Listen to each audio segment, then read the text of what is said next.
vegetarian survivor being forced to eat meat, how would you categorize this as a form of abuse? Are you? You guys answer that better than I would. Yeah, I mean, can you all hear me? Yeah. Okay, so I can start. This is something that I've been trying to rectify through our legal codes. So my background is in criminal law. Criminal law defines domestic violence really narrowly in terms of physical abuse, and I think that's probably true in terms of how we all think or tend to think about domestic violence. Normally, the image that comes to mind is bruises. But what's trickier and what's legally is harder as well to prove is this other form of abuse, which is commonly referred to under the umbrella of coercive control, which is now part of the family code definition of domestic violence. And the reason that that form of abuse is so tricky is because it tends to parallel a lot of what culturally, societally is seen as maybe acceptable. So I was jotting down examples throughout the film of what Wow, this is what the abuse, examples of coercive control look like. So one is that sort of it's all about coercion, control, power and control. It can take the form of coercing a person to do something that they don't want to do, or not doing something that they have the right to do. So eating meat when they're vegetarian. So financial control is really common as well, canceling accounts. And there are really subtle forms of abuse, like you might not necessarily recognize it right away as abuse. But use of children is really common as well. So restraining a child from hugging their mother, right? It's a punishment of the child, but it's also punishment and control of the mother. It's teaching the mother a lesson. Cutting up the clothing, even in that one of the first scenes, we see him saying, you should be wearing this, right? So these are things that in isolation might seem harmless, but when they're part of a pattern, it's a recognizable form of abuse. And emotional abuse, verbal abuse, obviously all of that. So yeah, so the coercion of eating meat is an example of coercive control. Also name calling her an unfit mother, crazy, all of that, kind of trying to flip the person's reality to make, and then also playing the victim too. So there's a lot of examples that we could talk about. And none of the examples that I've mentioned involve any kind of physical harm, right? I haven't even talked about the slap or the throwing of the wine bottle at the knee. These are all examples of abuse that will differ depending on culture too. So in South Asian culture, I'm vegetarian as well. It's use of culture or trying to get a person to move away from how they identify with their culture is also an example of control, as is isolation. So trying to keep the person away from their family, their friends, their network of support, and ultimately trying to strip away their autonomy so that then they are left alone, financially dependent on their abuser, which is why it's so important that we support survivors through economic empowerment. And I want to mention that I'm on the board of SAHARA, and they do a lot of work in that area. So supporting our survivors by giving them identity, giving them their sense of financial empowerment, and ensuring that they have support and a community they can rely on. And keeping them financially ignorant, so she doesn't know that she owns the house. That's right. That's absolutely right. Yeah. And that's something that they have. Tanya, who's one of my producers, is a survivor. She said she had no idea about any of the finances and just kept her paycheck. Yeah, that's a really common example of you don't need to work, I can support you, right? All of that. So yeah. Also, just when the partner, the husband, would show up to parties, and then there was also the rumor mill going around, the photo being spread. That's also using society and culture. There we go. So using society and culture in the community, against the survivor. And there was also one small comment of doing the meeting in public, that one party scene where he chose to kind of have that conversation in front of others, and that very much, made Preeti look like the bad, made her look like the quote unquote crazy woman, you know, stirring the pot and all of that. And then also, you know, just the manipulation with the relationship with the daughter. Oh my goodness, can you guys hear me if I just talk like this? Yeah. And then just manipulating, you know, the daughter and, you know, like using her, you know, taking the phone away and hanging it up in like one of the beginning scenes at the anniversary party. Just another idea, like example of isolation. I think we covered a lot of ideas here. I mean, it's not only taking away the food or having them eat a different way or the clothing or the finance. There's a lot that we still need to uncover for domestic violence that a lot of people still are not aware. I know a lot of DV agencies that do that type of work with clients, and it takes a while for a client to even realize that they're going to some domestic violence.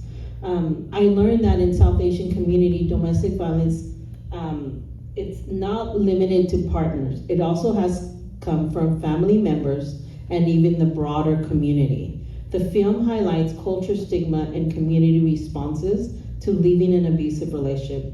We saw the community turn its back on the survivor, while few individuals offer support. How does community acceptance or rejection shape a survivor's journey?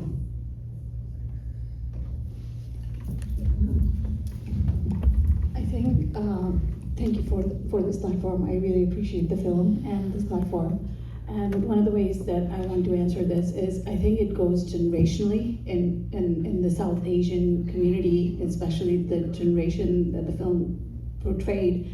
I think there's a lot of people pleasing and fawn response that we don't agree or understand as helping survivors of domestic violence, where community is such a big part of the marriage and learning about marriage and good relationships and healthy relationships.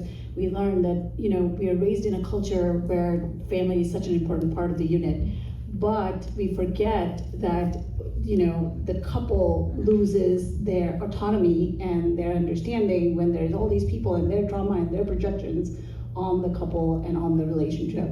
So, you know, I guess it's generationally passed down, and until we heal and identify for both couples, I mean, we get into relationships to become more secure versions of ourselves. But if we don't know ourselves, we lose ourselves in the marriage due to coercion, due to gaslighting, due to emotional abuse, due to all these other outside environmental and cultural circumstances. We lose ourselves in the process, and thus there's a lot of trauma. So, and culture is a big part of it. We don't want to be ostracized from the culture and do it all alone, and thus we just continue to deal with the toxicity of the people who are traumatized and projecting on the unit and on the person. And thus, I guess when we try to get out of the situation, of course we feel not good enough. Of course, we, like the woman that was portrayed in the film as I am, you know, she was one of the friends who was, you know, like, just deal with it. But she had lost herself in the marriage and in the process, and thus she just wanted her to fit in, and in the process of fitting in, she was a part of that toxicity, which then continues to perpetuate generationally, because then that's what she was raising her son and raising the daughter as. But until you realize that you are going through some of these things and having good support, at least a few people who are supportive of that, we don't realize that we're so deep in it and we are part of it unconsciously. Yeah, that's so true. Rena, you want to say? Additionally, I just think that domestic violence, especially within the South Asian community, is so normalized, right? Like the friend made that one comment, oh, it's just a slap. This other couple, the husband pushed the wife down the stairs. Now that's a family with some real problems. And, you know, speaking from like client experience, personal experience, I can tell you I've been at family parties where auntie, uncle are having a fight. You definitely hear some thudding and all of the children are looking scared and everyone's being like, not our problem, not our problem, not our marriage, stay out of it. And this is something that, you know, like I've experienced in my personal life and so many other people have too. And it's just the normalization of everything. I'm gonna say the next part in Hindi and then I'll translate. But I remember like if you tell someone, you know, like, oh, my husband hits me, I'm generalizing here, domestic violence affects all genders and women can also be perpetrators, but in the context of this conversation, I'm gonna say husband. You know, you say like, oh, my husband hits me, and people respond, oh, koi baat nahi, tumko to galat wala mil gaya. Like, oh, that's too bad, you got a bad one. It's like, it's so normalized in our society that even if someone does speak out, it's like, oh, well, too bad. In the next life, you'll get a better husband or whatnot. And I just think, you know, having these conversations and being like, yeah, it's a slap, but a slap is a slap. That is violence, that is physical violence, and that's not okay. And it should not have to take, you know, getting pushed down the stairs for the community to be like, oh, that's problematic. That is so true. I mean, I've heard of a lot of stories. I can probably write in my own book, you know.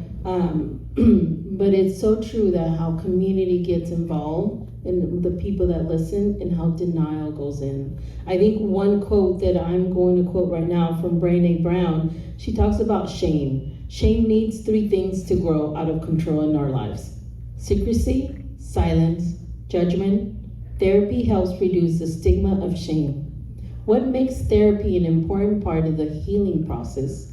And what are some of the reasons why survivors may hesitate to take therapy? Just like in the movie, she hesitated in the beginning, right? So why is it so important to get therapy, to go into groups? I mean, I want to start out by saying something that maybe a lot of us already know, which is that there's a stigma attached even to talking about mental health and to going to therapy, and it's really prevalent in South Asian culture as well. You know, You're declared crazy. right? Or it's like, quoting my one family member, will go unnamed, you know, why do you need therapy? You should just pray. Like, therapy isn't really something, why would you want to tell your problems to strangers? So it's Someone to listen to you. pay someone to listen to you, right? But I think underlying that is the sense of the shame still. Like, we want to keep the secret, but now you're telling this to strangers, even though the strangers aren't going to share it, you're still revealing something that is meant to be kept secret, and you're exposing us in the process. And the problem is that, you know, you have this obligation, and in many families there's an obligation to sort of uphold the honor of the family unit. And so your decisions are not just your decisions, they're a reflection on your family, which is why everything is so fraught. Can I get a divorce? Can I date a black man? Can I go to therapy? It's not a decision that can be made in a vacuum. It's a decision that carries ramifications for the whole, you know, the family, the extended family, and then on and on until you've involved the community at large and then all of India. You know, it's like a whole culture now. You reveal that domestic violence is a problem, by the way, in every single culture, in every single country, but if you identify your country or your culture, then suddenly you've shed light on something that nobody wants to talk about. And then to the point of, you know, that you were making, that, well, what domestic violence doesn't exist in India or South Asian culture, because and then when we turn a blind eye to that, you know, we're doing ourselves such a disservice, because we're preventing ourselves from moving forward culturally and then through each generation, shedding light on these problems. And the one way to do that is by going to therapy and understanding how to unlearn a lot of the patterns that inform these behaviors, because most abusers will not start, you know, there's a reason. I mean, a lot of abuse, most of it, if not all, is motivated by a need to control, and then it's when there's a loss of control that the abuse escalates. So I do want to point out one thing, which is just that the most dangerous time for survivors when they're trying to leave, and so we see a lot of homicides during that time. So I just want to point out that leaving is not a decision that is taken lightly or easily, and so therapy can help with that process as well, especially when we have culturally specific organizations like SAHARA, SAN, SAHAS, that are helping with safety planning and all of the things that go into that decision, which is really a process of leaving. It's not just a one-time thing. So I would say therapy helps, especially in that way. I also have some stats. In the SAHARA No, in the SAHARA video earlier, yeah. They said that, the story behind the number, but we keep saying that domestic violence, people are not aware of it. I just want to share that 48% of South Asians in the United States experience physical violence. 38% of South Asians in the United States experience emotional abuse. 35% of South Asians in the United States experience economic abuse. 26% of South Asians experience immigration-related abuse. 19% experience in-law abuse. And then 11% experience sexual abuse. But that big number, 48% of South Asians in the United States experience physical violence. And this is from a study done in 2021 by an organization called South Asian SOAR. So domestic violence is very prevalent in our community, and big shout out to Reshma, but we need you to make like 10 more of these films. Get on it. And it went up during the pandemic, so that statistic Yes. is from 2021. 2021, but I think the data was probably collected. Even before that? Before, Yeah, but during the pandemic, one of the organizations in the Bay Area, they said they had to hire 8 times more phone hotline during the pandemic, so really escalated. And I would like to add that it's growing even now. This is like the second pandemic that we are living in. Yeah, the phone calls have gone even more double. Absolutely, and so much of this goes unreported. And in my own marriage, I went through things, even though I am a therapist and specialize in it, trauma. And when you're deep in it, you don't go out there and start reporting stuff, or even after it, just because of the shame aspect of it. So the stats are great, but I think there's so much more to it that we don't know about, that we don't talk about, that we don't report about, due to the shame and the judgment based off of that. And yes, in my practice, I did notice that in 2020, because the fundamental problem that I see is we get our girls married, and again, I'm going to use not just girls, but men too. We get people married, but we don't give them the skills to have good marriage, how to handle conflict, how to manage their nervous system, how to have emotional intelligence and emotional maturity to have conflicts and prepare after that. So most of the time, we're having the same fight we had 20 years ago that we still haven't healed from. And thus, the pain that is not healed just deepens over time. The shame that is not healed deepens over time. And it just 10x's as the marriage or the relationship progresses. So, and a lot of this data goes unreported. So in my practice, as she mentioned, that as Payal mentioned, that it gets worse. 2020 was just the beginning because we started to talk about it, like people had to stay home that couldn't get along with each other. Now they're just at work and ignoring each other and almost having virtual divorces as a way of marriage, but we don't talk about that. Yeah, that is so true. I mean, in any type of culture, there's no talk about that. We live together, but we still don't talk about it. How can we get that out, right? So that's one of the things that SAHARA that's doing, is getting that word out, but also talking about the community. So one of the things just to know is that we created storytelling by a dance. A lot of South Asian young ladies are expected to do dancing, right? So I came up with this idea because we have a great dancer in our staff who does dance.